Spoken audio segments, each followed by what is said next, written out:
Well, hey, there you are, Sonia here. Welcome to Sonia's Sermonettes. You know, I've lived a lot of years, and I've learned a few things about life, about what life has to offer each and every one of us. And I have found that we have a choice, that we can choose today who will serve or who will not serve. It is our right to decide. And I have found so many people come and go and seen so many that have been divided. So much of a division has been going on in all the world, in every aspect. It's just divide, and we got this group and that group. And yes, I am a bit riled up because I've sit back and I've listened to some of the most radical things, and I have wondered what in the world is wrong going on right now? Why is all this going on as it is? What is the purpose? And what is the reason? And how? How can we feel comfortable in having an attitude, mean and hateful, and just angry about everything there is? Just one thing after another, one complaint after another, one criticism after another. And I hear so few talk about giving someone a compliment and a praise and thankful for the work that they do. Thankful for your co-workers. I hear a lot of talk, and I have in the work world. They pay me now not to go to work, and I'm glad of that. That's a blessing to me. But people just complain about their co-workers all the time. And then you go to church, and they're complaining about some of the members that are not doing right, or they're not administering things like they ought to, or giving more time to the work and what have you. And then we hear the political views of everybody, which is just, there's no way you can even talk about that. That's just causing a division. Can we not see? Do we not hear what it is creating?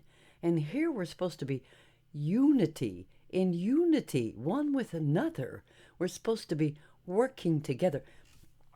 Have you ever thought, if we would lay down our sword and realize that we are fighting one another and getting nothing accomplished, if we would realize that what is our motive here and what are we trying to actually accomplish with attitudes and condemnation all the time. I've seen it, I've seen it for years. And I've seen people just run off from being criticized and judged. It's as if people think they're taking over God's position, telling everyone what to do, and they got a God-given right to do so. Is that right? Like I said, if God doesn't change it, who do we think as human beings feel superior to God that we need to voice our anger, our hostility, fighting one another, as the Bible speaks of in the last days, brother against brother? And that's what you see a lot of right now. You would have to agree with me. I want to ask people today, what platform are you actually working on? Are you going from one platform to another? Do you go to church on Sunday and you sing and praise God all the time that you're there in the building, and then you come out and then you're ready to be angry and point your finger and drive like you're crazy down the road and hollering at people and pointing your fist out at them? Is that the Spirit of God? Do you actually not know what you're manifesting when you're so angry and you're so hostile that you just feel like the world is all wrong and that you don't do anything but condemn, why are we getting so tangled up with it? I'll tell you, it's gotten out of control, is what I see. And yes, in these years that I have left in my life, I just want people to know this.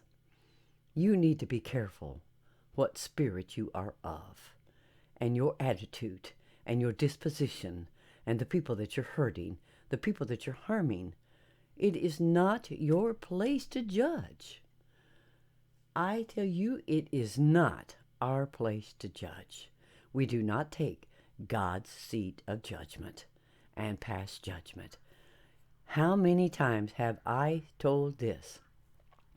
When we judge people, okay, we criticize them for everything, their style, their beliefs, their views, their opinions, whatever. The way they dress, the way they walk, the way they talk, the places they go.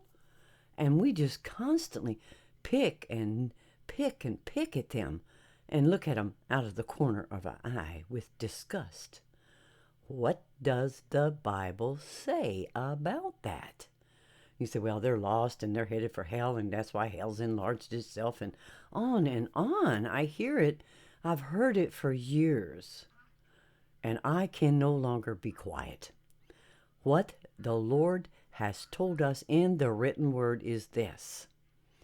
When you judge somebody, you look at them, and you actually speak it, and you judge it. And yes, I hear the ducks in the background. You hear it, and it's spoken out of what you feel. Individuals are or are not, right or wrong, what you've passed judgment on. Well, look, we've got a whole bunch of evidence on them. Man, this is really bad. Let's just judge them. What did God say was going to happen to you and I? When we stand before the Lord and we've passed judgment on everything we see, people, and condemned and judged them, do you know what it means when it says judge not, lest? That means unless you want to be judged of that same judgment. So when you judge them, you stand before God, God's going to look at you like you're one totaled up mess because you've done nothing but judge. You've done nothing but criticize. Can that get through to your skull to realize criticizing, condemning is what you're going to stand before God having? All that you said bad about them is going to be on you as well. Now, you can even judge yourself. You can criticize yourself. The Bible plainly states, as a man thinks in his heart, so is he. That's what I have to say today. And so, until next time.